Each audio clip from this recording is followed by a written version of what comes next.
Wow, this is great. This might be the biggest panel I think we've ever had. Right? This is amazing. Let's get to it because we got the reception afterwards. I am struck by the fact that all the filmmakers here are writers and directors, which is obviously a tradition in France. Without getting into the auteur theory, it's something that is increasingly rare in the United States to be able to write and direct your own movie.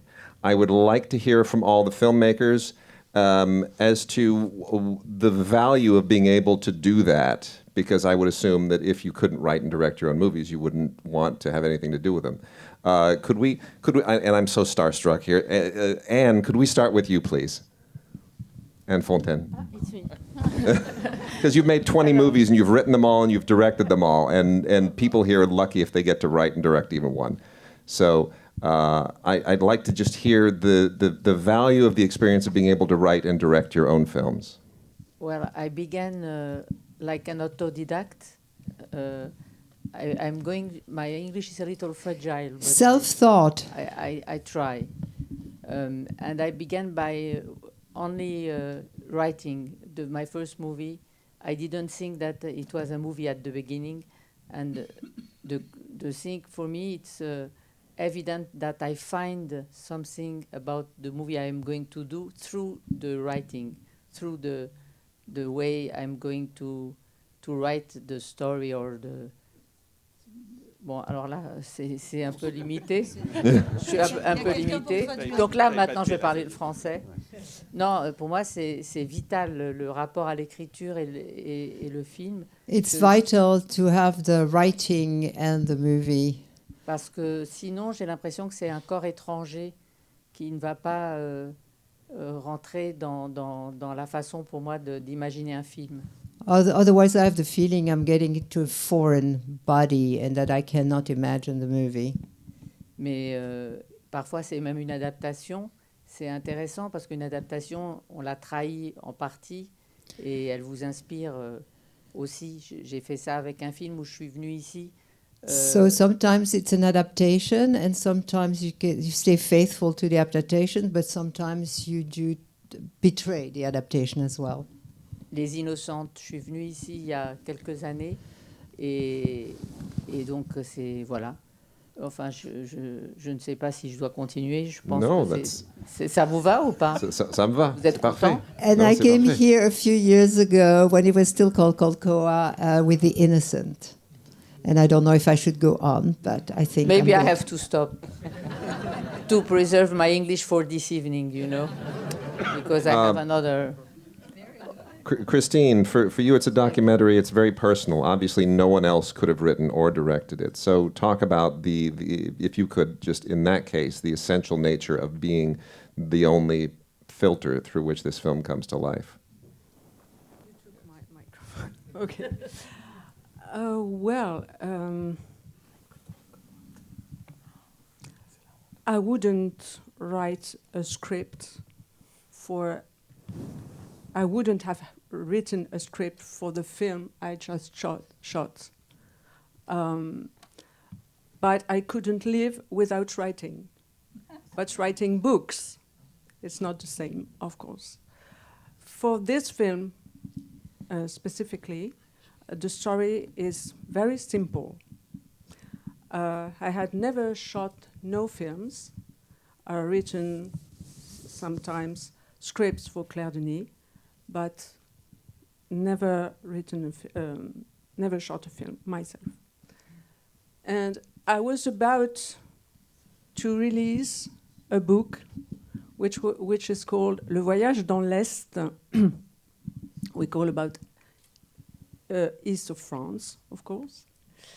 And in that book, it was about an incest that my father committed on me. And just before the book came out, they say to me, the publishers said to me, well, you will begin by bookshops in the east of France. That's the place where those incests took place. And I said to myself immediately, okay, it would be fine to have a camera with me. Not being alone, having a camera, that meant having someone behind the camera, that is someone who sees the same things that I see in that city. That's the origin. So that's how things are intricated. For Stanislas and Julien, both of you, first time, these are your first films, writers, directors both, and they're both father-daughter stories. I'd like to hear how those sort of evolve, because they're very different, but they share that in common. If you could sort of address the subject through that prism, that father-daughter prism. I have a daughter. But I don't know for you, but for me it's the start, sorry for my English, the beginning of the adventure was a book from a woman called Jeanne Benhammer, and the story in the book was between a mother and a daughter. But I'm not a mother, so I changed that between the father and the daughter. That's it.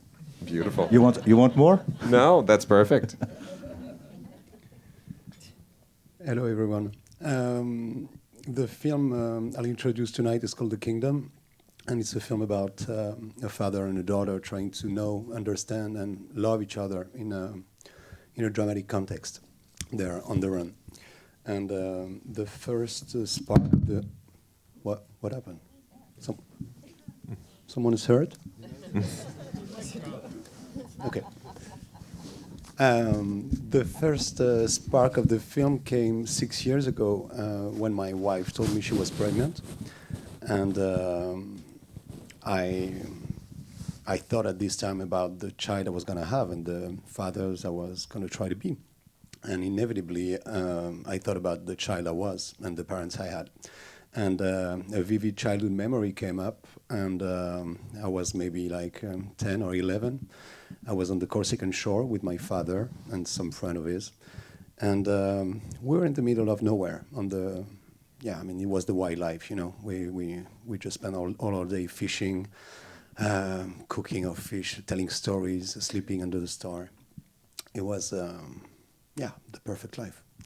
And I learned a few years after that what I thought that it was kind of natural holidays with my father was something from a total different matter for him. So the idea of father and a daughter were on the run, and this filial relationship that tries to exist and to survive in a context where everything is dying, just born like that. Marc, being a writer-director in television is even more unheard of here. There's a writer's room and directors don't get in and writers don't get onto the set. Talk about this is something almost completely foreign to Americans, being able to write and direct for television. Could you talk about that as well? Oui, je vais répondre en français. Moi, j'ai eu la chance de débarquer sur 10%, Call My Agent, alors que la série était déjà lancée.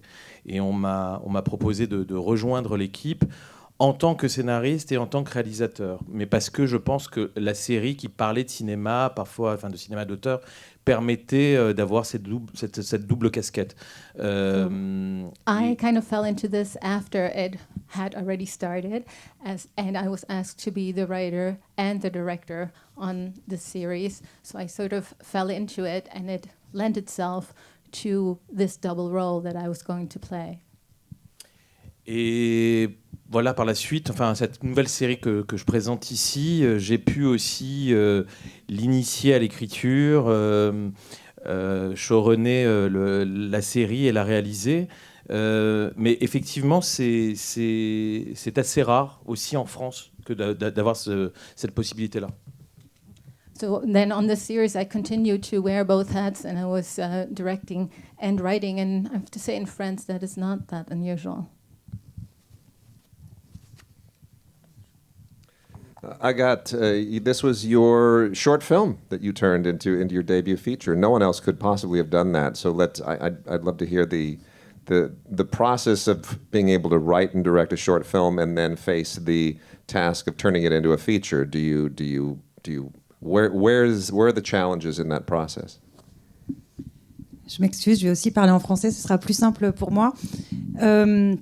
Disons que j'étais tellement obsédée par le sujet déjà abordé dans le court-métrage. Au moment de faire le court-métrage, je savais que je voulais faire le long-métrage. C'était un peu un premier pas pour aborder ce sujet-là qui était une obsession chez moi, et que c'est un film qui parle de télé-réalité et qui dénonce le système. So I was so obsessed about the short that I did, that I was thinking about to do a long version. Go ahead.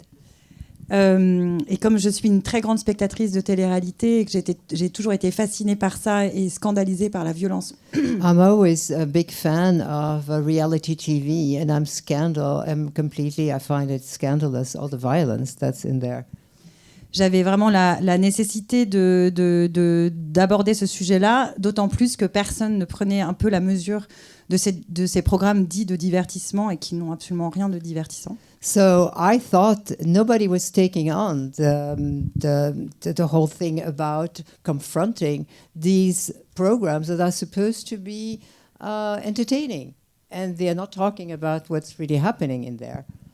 Donc je me suis accrochée vraiment à cette colère que j'avais en moi et cette envie que j'avais aussi de rendre justice aux candidates de télé-réalité sur lesquelles on a systématiquement tendance à étiqueter et traiter de personnes très superficielles. So I was really angry, and I thought it's really important for me to defend those people that in these TV programs they kind of try to tag and put in little boxes. Donc je pense que c'est la rage d'y arriver qui a fait que j'ai pu tenir de longues années pour arriver à écrire le scénario de Wild Diamond. So I was so upset for so many years that I finally managed to write a script for this movie. Lisa, I'd love to hear how you and Thierry divided your responsibilities in making this documentary. There must have been an enormous amount of footage, and I think everybody remembers when the narrative My Way was here some years ago on the life of Claude François. So this just, you're telling a very, very rich history. Can you talk about that a little bit? Yeah, he did everything, I did nothing. That's how we divided. Now to be more serious, this kind of documentary, we were hoping to have many, many stars to sing the song, and we were writing it as in the process of doing it. So I cannot really talk about writing this documentary and then filming it, because we were discovering while we were doing the documentary, which is about the song My Way, that's been sung by Frank Sinatra, and it's the most sang song, I don't know if you can say that, in the world. There are more than 4,000 covers by 4,000 artists at least. And every president, funerals, marriage, you name it, everybody sings that song, but nobody knows it's a French song. So the idea, So the idea of this documentary was to say that it's a real bridge between France and America, to see what France brought to America, but also what America brought to France, because it's been worldwide thanks to America. And I was offered to do this documentary, and I don't know why, honestly, because usually I do scripted. And I was about to shoot another movie, and my friend Thierry is a great documentarist. And I said, listen, the producers are asking me to do this documentary. If you can do it with me, then I can say yes. If you can't, I will say no. And basically, I was living in LA. He was living in France. So I shot everything that's been shot in LA. And he shot all the rest. And he did most of the editing. So he's more the father. And I'm like the stepmother. Wow. For Marielle and Danielle, you are here without the filmmakers, so I would love to hear what it's like working with an auteur, a writer-director, and whether that makes the job easier or harder. It will depend on the author. Yes, for Being Maria, it is the second film that I do with Jessica, the director. So we know very well each other, and we respect a lot each other, which is the most important thing.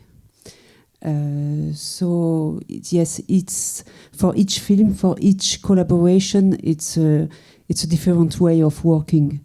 So we are like a couple, and it's like a wedding, and we hope to get longer, and above all to finally to do the film that we were dreaming about. And for Being Maria, we thought that we think that we succeeded. It's the same for me. For our film with Romain, it's a remake, so the challenge was less difficult maybe than for an original script.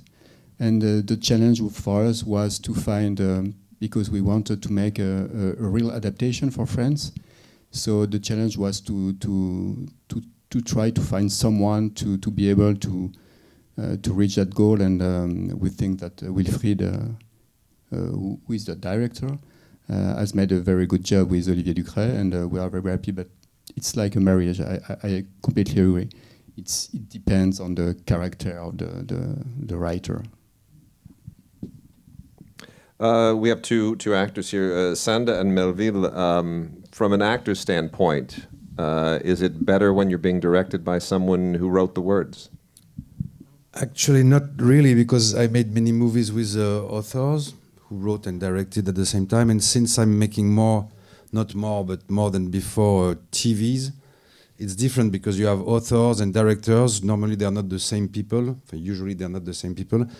And since your part is so long, because you make like 6 hours of a movie, the actor is more in charge of his character. I feel like it's more a teamwork. And sometimes when I made, for instance, this TV show that I'm presenting here, In the Shadow, after a while I felt like I was more able to direct myself, my own self, than the director. I would know more about the character than even the writers themselves. So it's a different job for me. And at the end, I think I deserve to be credited as a screenwriter. I'd like to, well, Sanda. No, I agree with that. Okay.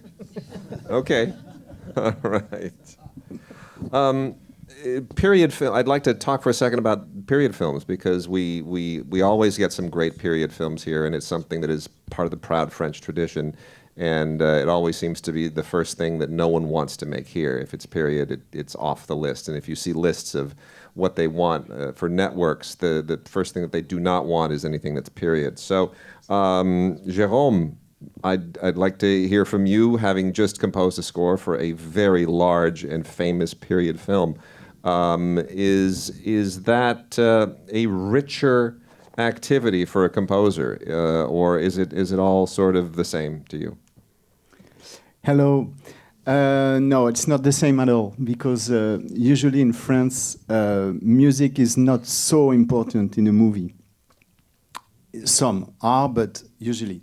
For a movie like this, it was built like an opera, so the music is very important in it. And for me as a composer, it was a great experience to work on this movie.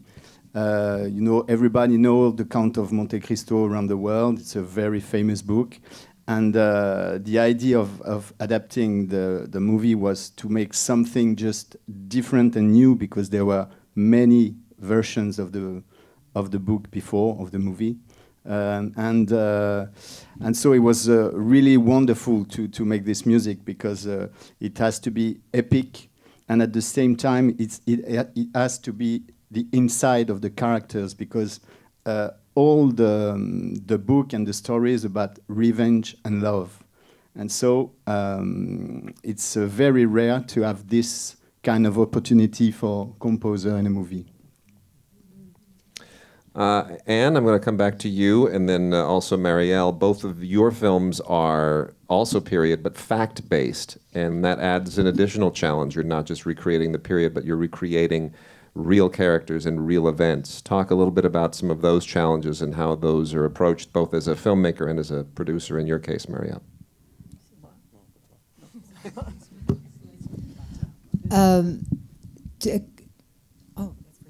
Sorry.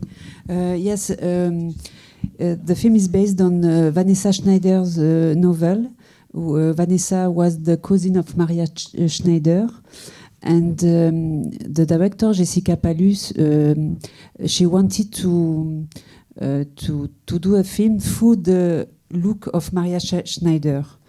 And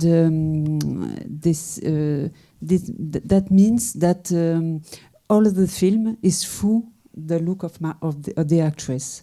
So it's a subjective look. And it is real facts, but according to Maria. And the film is based only on this character, which is the strong way of doing this film, because we didn't want to do a documentary on Maria Schneider's life. Jessica wanted to do something modern, something universal about this young actress. C'est à moi? À toi.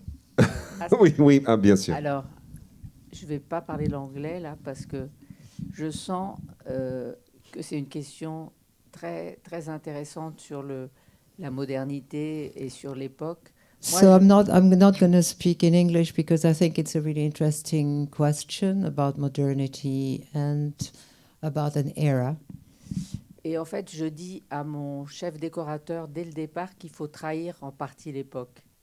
So I tell my set designer from the beginning that he has to betray the era. It's to put things that are not exactly and to be alive, you know, because if you are too much bon, bah, ça y est, j'ai parlé en anglais, donc je suis perdue. Are you doing very well, Anne? Non, c'est pathétique. Mais alors vous avez dit, non mais là, c'est pas la peine de traduire. En fait, j'ai fait Coco avant Chanel, qui est un film sur la jeunesse et le fait d'être sur la jeunesse d'un personnage mythique permet une beaucoup plus grande invention et interprétation et de ne pas être scolaire sur la représentation. So I did Coco before Chanel, so it was before a certain era, and I didn't have to stick too much to all the interpretations that had been done before. Et pour Ravel, je vais pas parler pendant des heures, hein, mais pour Ravel, il m'est arrivé une chose extraordinaire, c'est de tourner dans la vraie maison du personnage. Oh, what was amazing is that for Ravel, I actually had the chance, the luck to shoot in the house of the character. It was amazing, as you said, because it's very rare to be with the true things, the bed, the piano, everything was from him.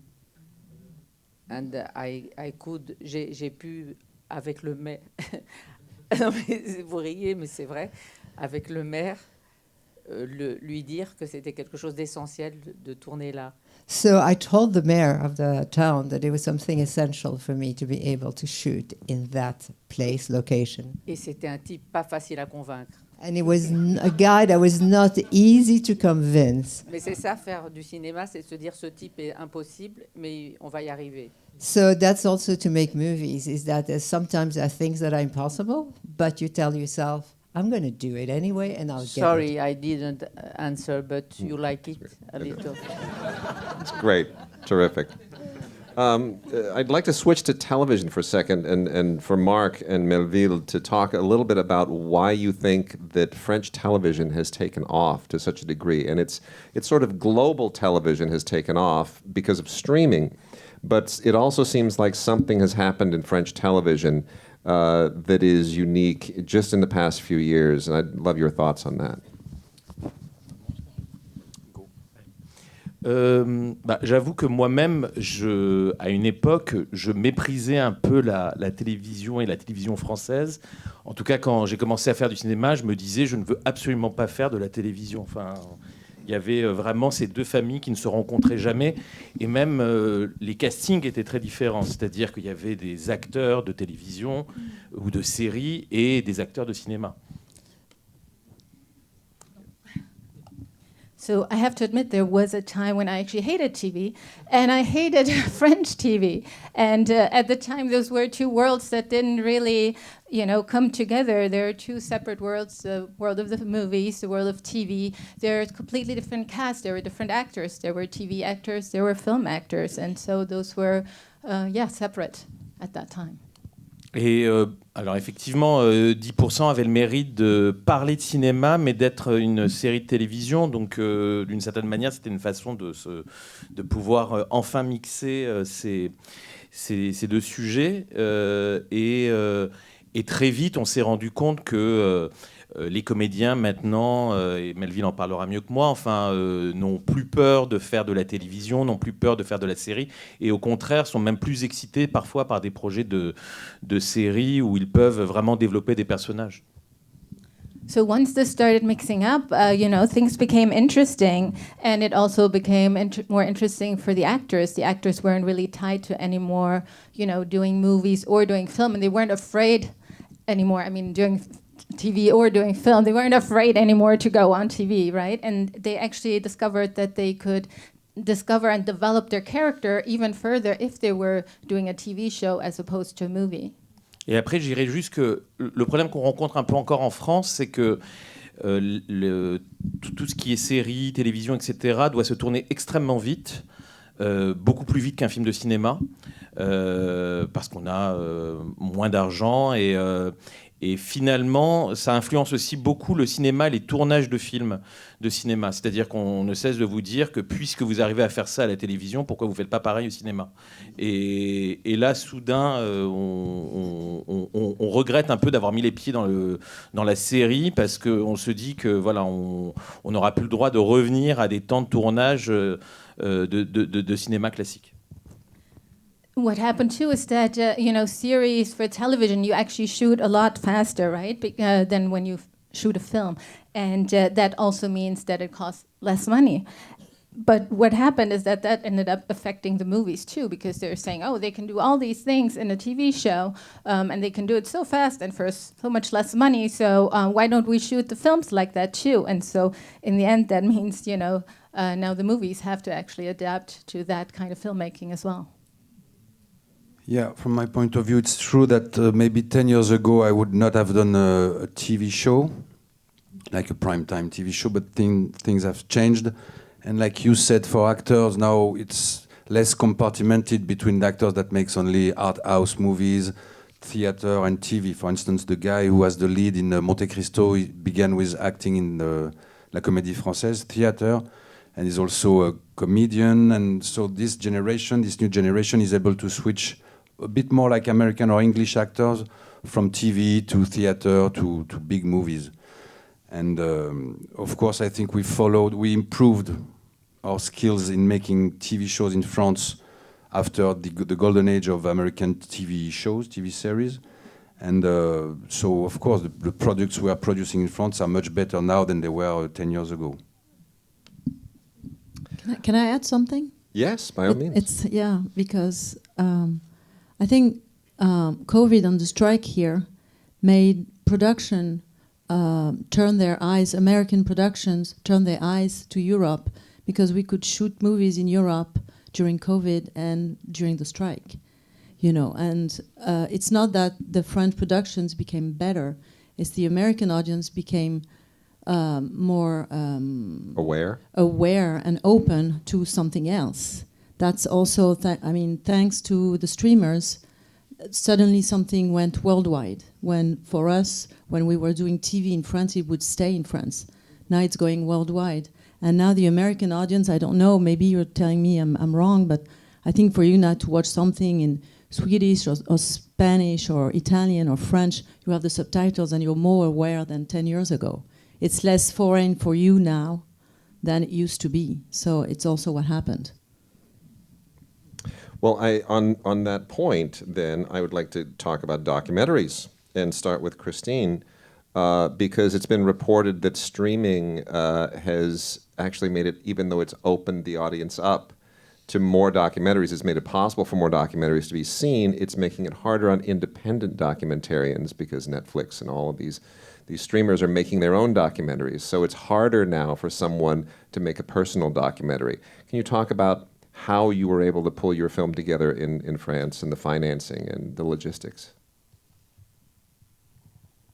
I didn't want to make a documentary or to make something special. I just wanted that cinema was there around. And I didn't think about the specific form it would have. I just wanted to understand what people think, to go to them and to film what they had to say. And the first problem I had was that the doors are closed, so you can't go and see what is in people's heads, in fact. And so the first time it was, yes, I remember I had forgotten, I went first to TVs because I thought it was documentaries. But at a time, after a few weeks, he told to me it would be better if you had someone to direct it and that you can concentrate on you. And because people don't understand if you are the object or the subject. And when he said that in my ear on the phone, I said to myself, okay, tomorrow morning I will write it an email saying that I won't work with him anymore. Because people, it's very difficult for people, for some people and for TVs and for any organization to understand that you may have lived something and not having necessarily the need for a specialist to explain to you what you lived. And I thought I could do both. So the film is a documentary and a film. Beautiful answer. Lisa, in your case, the any difficulties in putting this film together independently, as might be the case here? Well, actually, it's the producer of the documentary is also a co-owner of the French song. So he wanted the French song to be promoted through the documentary. So I didn't have to convince anyone to do something. They had to convince me to do this. So it was like the best choice. It never happens, you know, in the movie. You're always the beggar. And yeah, that's a begging place. But it seems we all love it. But that's very rare, you know. And the guy who had the money wanted to do the movie and asked us. We're getting close to time, so I want to end on an interesting question, and I'm going to give everybody a moment to think about it, because it is possible now to see more French films more different ways than it has ever been before. Thanks again to streaming and to discs and to specialized disc distributors and to VOD. So I would love to hear everyone make a recommendation for a recent French film, other than your own, that you were moved by and that you would recommend to this audience. I'll give you a moment to think about it. Oh yeah, it's horrified faces. Meditation time. There's just give it some thought. And Christine, could I start with you? I don't have time to think.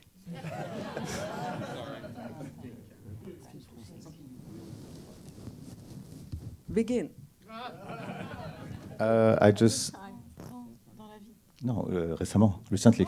Recently. Oh no. No, I just saw before coming here. I just saw a French movie called L'amour ouf. Some people in the industry will tell you that it's not a very good film, but I liked it very much, and I recommend it to you. It's so difficult. I don't even remember. I'll think about it.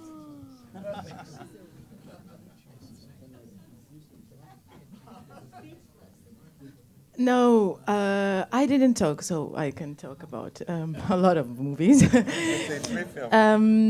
No, it's actually I have a documentary that I saw a few days ago, but it's not a French documentary. It's three Swiss. No, not Swiss. No, Swiss, the country, Switzerland. Yes, and the name is. I forgot. No. The name is River Boom. Yeah. Oh, you know that movie? Me. I know. Oh, you saw that movie? You like it? Yes, it's a very, very great movie. And if you want to... ok. non, je rigole. Bon, il m'écoute même pas. Il cherche un Facebook.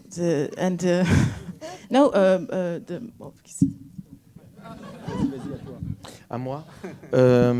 Si, bah voilà, ça y est, j'ai trouvé. C'est une série qui s'intitule Une amie dévouée, qui est avec Laure Calamy, qui joue aussi dans 10%, et qui est diffusée sur HBO Max, et qui est une série sur une femme mythomane qui avait fait croire qu'elle avait fait partie des attentats du Bataclan, alors qu'elle était tranquillement chez elle ce soir-là. Et c'est une série en 4 épisodes et qui est très troublante et très réussie.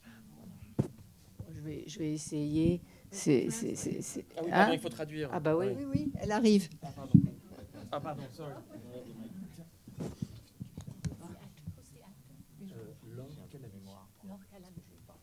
Okay, so I am excited about a series. It's a 4-part series called Une amie dévouée with Laure Calamy, and it is streamed on HBO Max, and it's a 4-episode piece about a woman who was in Bataclan when she was not. She was not. I mean, well, she pretended she was at the Bataclan that night, and while she was in fact at home, and the story it was kind of a famous story, and they soon discovered that she was lying, and it's about her story. And Christine is ready. I'm sorry, it's not very original, but yeah, it is. Exactement, c'est ça. C'est confident. Yeah, so I recommend it. Well, no, je t'en prie. Vous voulez que je le dise? I'm sorry, but it's a film so well known and so recent that it's not very original to say. But I liked very much Monte Cristo because it is. I found in this film something. I find what revenge was really, and how it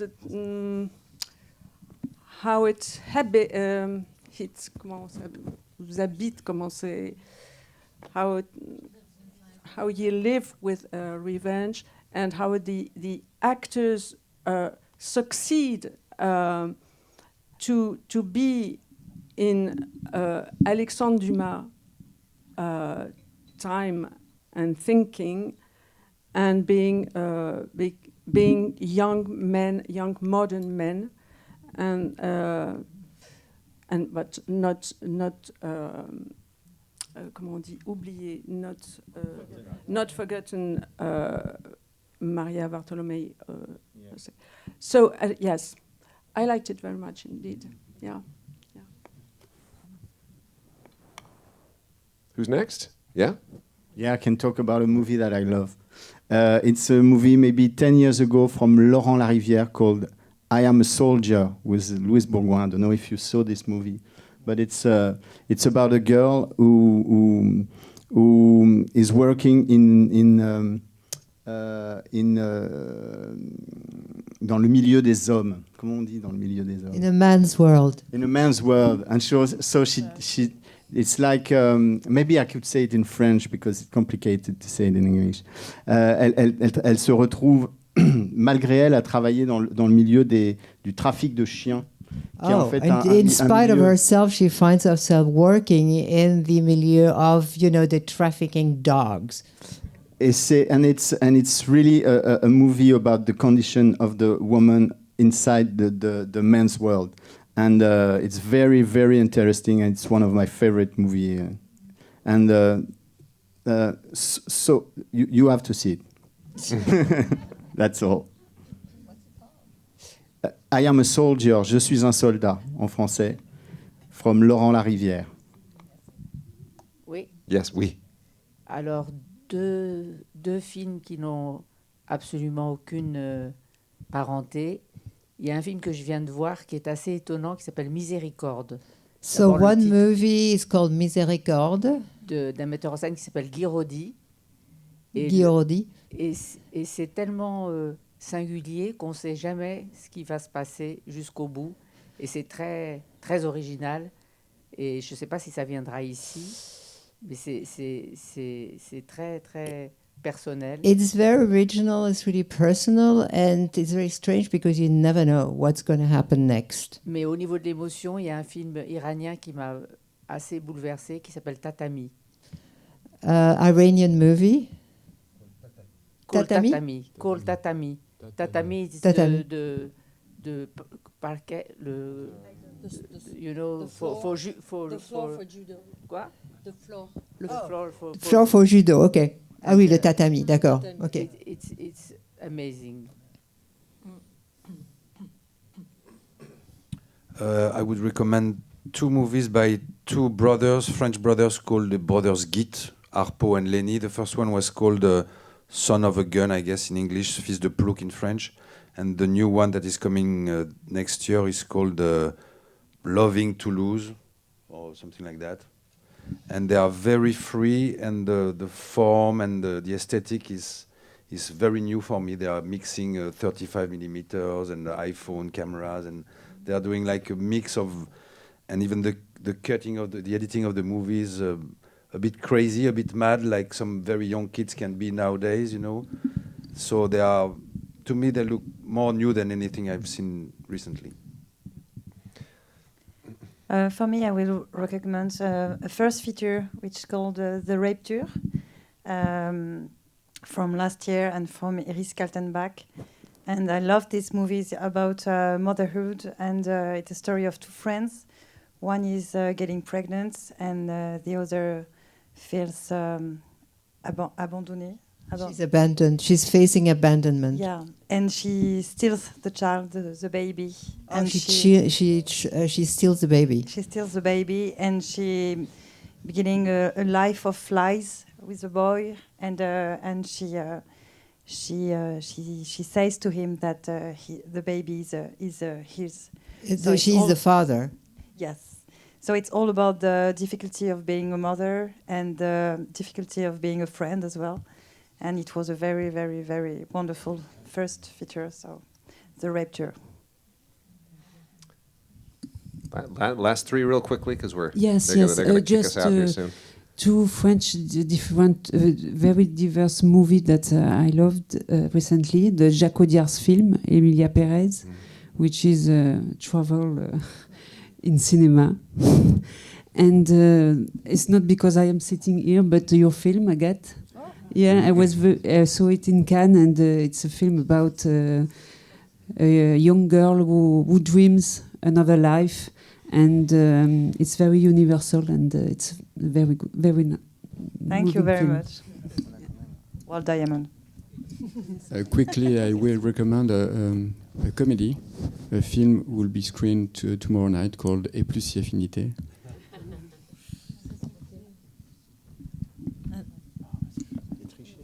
I will make a tribute to two masters of mine, all the directors in France, Claude Sauté, César and Rosalie, which really made me think a lot, and Maurice Pialat, À nos amours. Voilà. Thank you to the delegation, please. And everyone, please enjoy the reception.